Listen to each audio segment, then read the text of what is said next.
담화의 개념과 특성. 담화라고 하는 거. 여기서 보면은 담화에 있는 구성 요소. 이게 되게 중요한데 구성 요소 네 가지죠. 말하는 화자, 듣고 있는 청자, 그리고 주고받는 내용, 그리고 이거에 대한 맥락. 이 네 가지를 우리가 담화의 구성 요소라고 해요. 근데 맥락에는 이제 상황 맥락이라고 하는 게 있어. 시간이나 장소, 어떤 의도, 목적, 내가 이 말을 왜 하는지, 어떤 상황에서 하는지 이런 것들을 상황 맥락이라고 하는데요.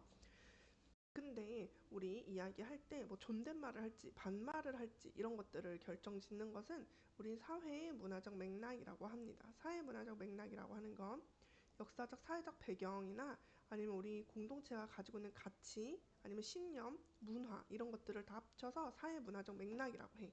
근데 이런 담화의 구성 요소만 다 갖추었다고 해서 말이 되는 게 아니라 통일성, 담화의 주제가 하나의 주제를 향해서 이야기를 해야 된다는 거, 응집성, 형식적으로 잘 연결이 되어야 된다는 거, 이런 것들을 우리가 응집성이라고 해. 자, 우리 한번 예를 들어볼까요? 나는 어제 일찍 잤다. 그래서 오늘은 개운하다. 이렇게 쓰는 게 우리가 대부분 보통이죠. 근데 나는 어제 일찍 잤다. 오늘 비가 온다. 이런 것들을 봤을 때는 통일성이 맞잖아요.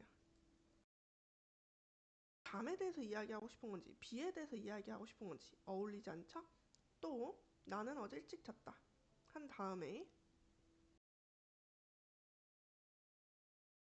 그래서 오늘은 피곤하다. 이런 경우에도 그래서라는 말이 되게 이상하지. 이런 경우에는 어 그래서 오늘은 피곤하다가 아니라 하지만 오늘은 피곤하다 이렇게 써야 되잖아. 이런 것처럼 부드럽게 연결이 안 되는 걸 응집성에 문제가 있다.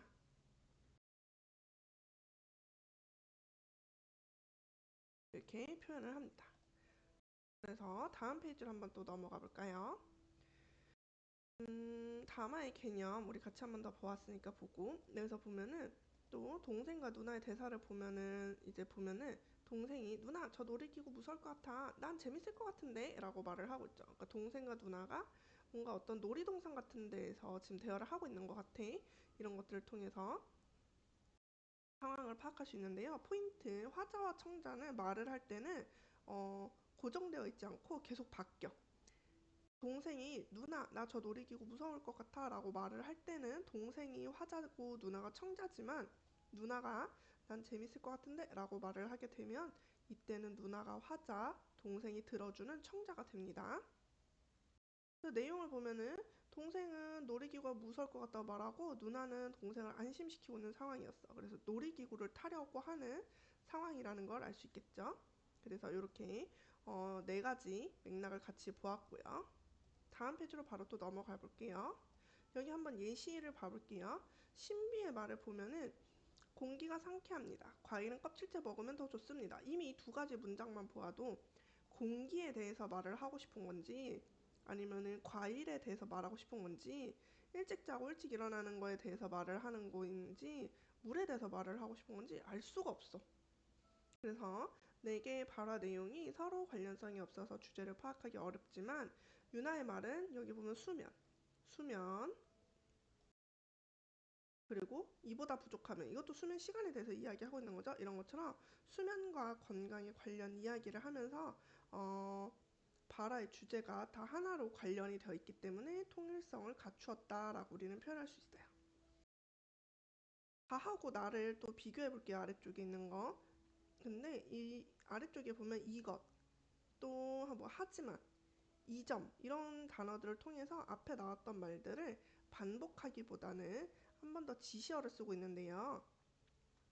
그래서 보면은 자신에게 맞지 않는 방법으로 운동을 하거나 너무 무리하면 건강이 나빠질 수 있다는 점 대신에 이 점이라고 요약해서 말을 하니까 더 잘 전달할 수 있게 되는 거지.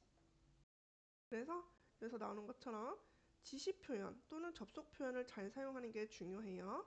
지시 표현에서 정리해보자. 화자와 가까운 것은 이것. 그리고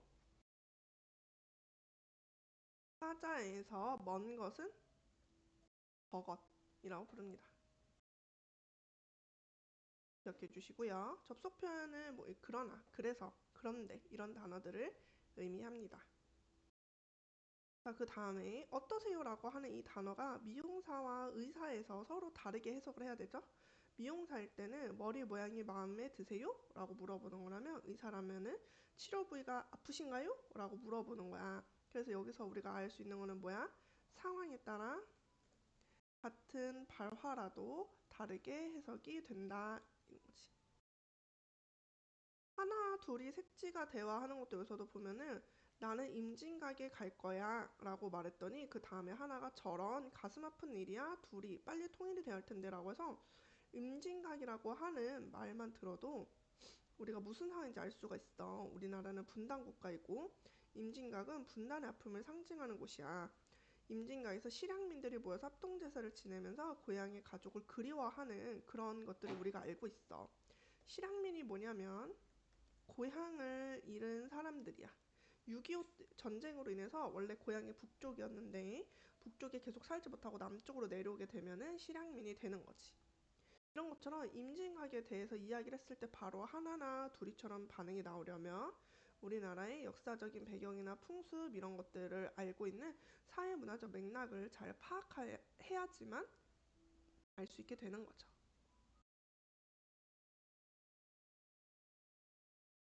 자, 그래서 여기까지 같이 보았고 다음에 또 필요한 게 우리가 봐야 되는 게 여기 잠시만요. 여기 줄리엣과 손님에 관한 이야기야. 맨 마지막 페이지.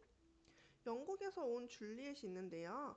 영국에서 온 줄리엣이 손님한테 차 한 잔 드릴까요? 했더니 손님이 괜찮아요 했을 때 그러고 나서 끝내버렸어. 그런데 왜 그런 거야?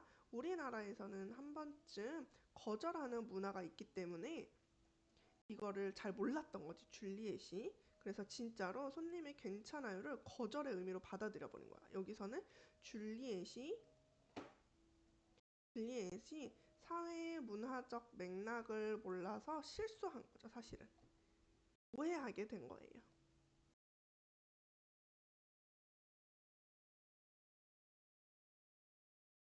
그렇다면 어떻게 이런 오해를 극복할 수 있을까? 손님이 우리 이런 문화를 잘 모르는 줄리엣을 배려해서 바로 고마워요. 한 잔 주시겠어요? 라고 하는 거 이렇게 말을 할 수도 있고 줄리엣이 좀 더 공부를 열심히 해서 우리나라의 문화를 잘 배운 다음에 한 잔 더 권하는 것도 방법이 될 수 있겠죠. 이 부분은 실제 사례와 거기에 담겨져 있는 의도 파악하는 문제가 많이 나오니까요. 선생님과 방금 공부했던 노란색 밑줄들은 잊지 말고 잘 외웁시다.